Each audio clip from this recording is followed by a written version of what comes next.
to eventually rule the world from Jerusalem. I have said, this is my answer. You don't have to agree with me.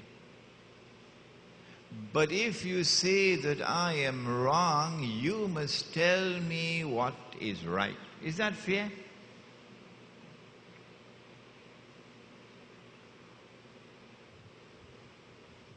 Britain became the first ruling state of the modern world after the Jewish-Christian alliance was established in Europe and modern Western civilization was born.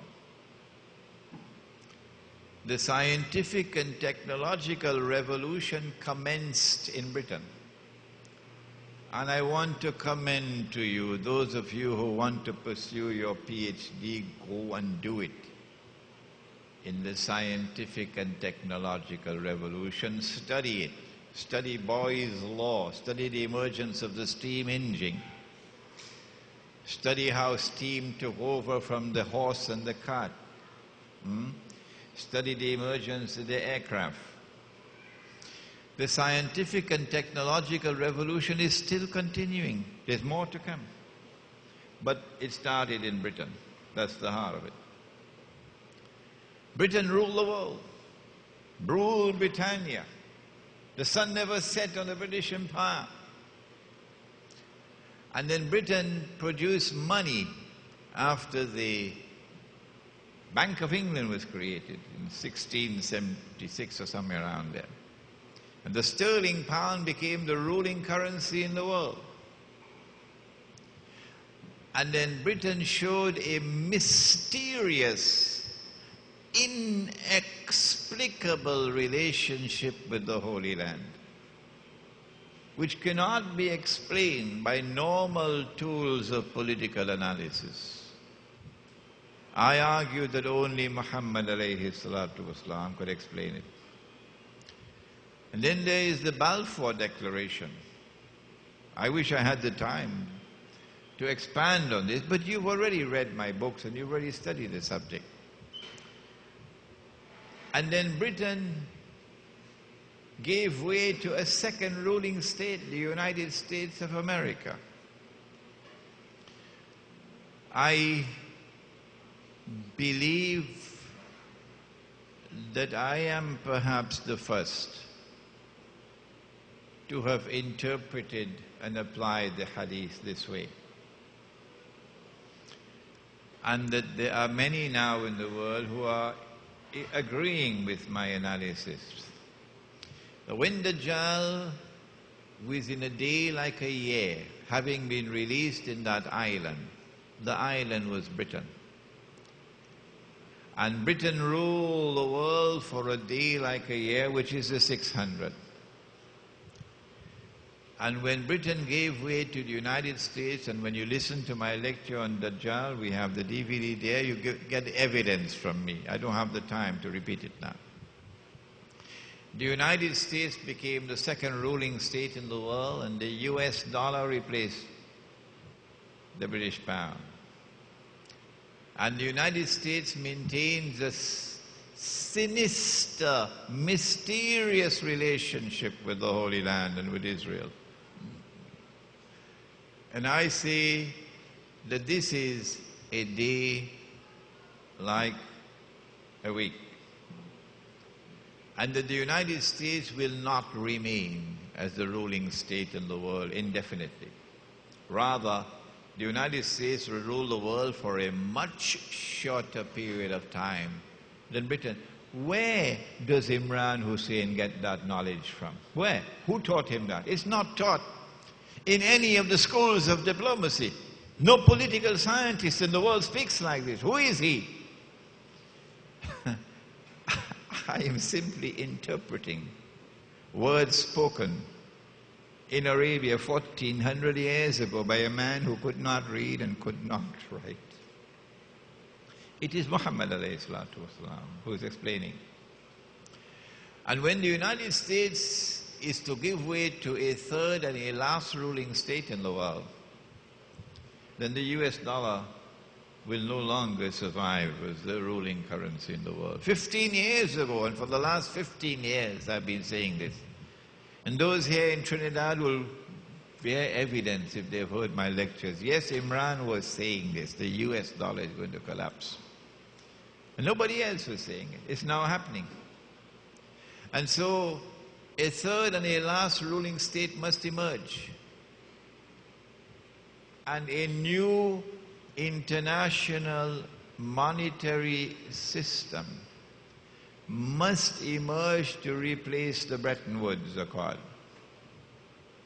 in which the US dollar was given the status of the ruling currency in the world. We have more to speak about in the next session on this subject. I have suggested that a day like a month is now coming to an end, and a day which is like a week is about to commence. There's no one else who's saying that in the world of Islam. I'm the only one. But events which are unfolding are confirming this analysis. If they ask me, where is the hadith? Why doesn't he quote the hadith? We didn't see in the hadith that Britain is the ruling state and that is stage one.